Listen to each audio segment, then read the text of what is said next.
But you helped the South a lot. If you could talk about the No Limit and the Cash Money deals, because those deals are infamous. People still talk about those Absolutely. till this day. Absolutely.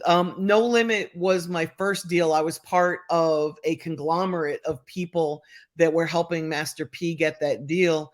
And we were able to allow him to retain ownership of his masters solely because Priority didn't really believe that rap was viable. They thought it was a fad.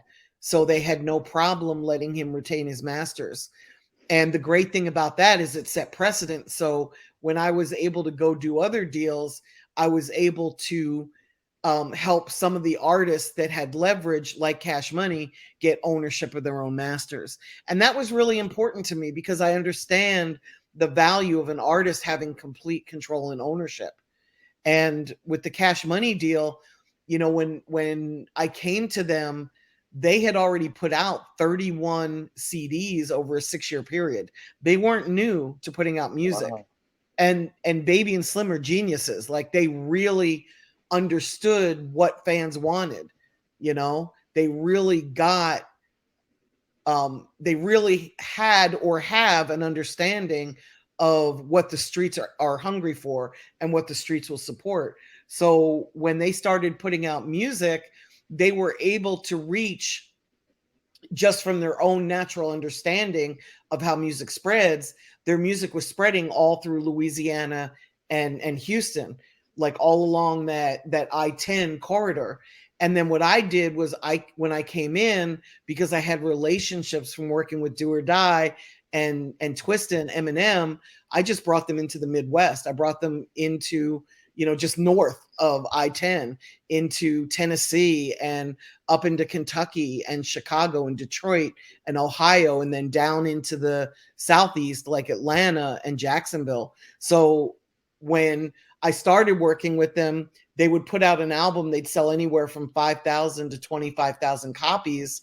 And then I brought them bigger, larger, put them out on tour with 3 6 Mafia, and we started selling 70,000 CDs every time they dropped a CD. So when the major labels saw them go from doing so well on their own to really exploding, it made it easy for me to get them the type of deal that we got them, which is a distribution deal. It was an 80-20 split for 3 years, a $3 million advance, and then they had a line of credit for each of 6 artists that they were able to drop every year for those 3 years. Wow, wow. Big shout out to New Orleans. I was just in New Orleans Huge. yesterday. I spent the weekend out there, man, for so many years. Even 100 years ago, this is a place that has always produced some of the finest, Yes. musicians in the world. So, Yes. big shout out to New Orleans. Yeah, New Um, Orleans, Memphis. There's some hotbeds of talent. Detroit.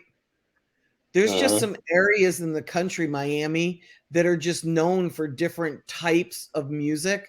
DC with go-go, New Orleans with mhm. bounce. Like they have their own flavor that they bring to the music, and it just makes it like different for all of us. Like remember when the music out of Houston was chopped and screwed? Like that was Mhm. just genius,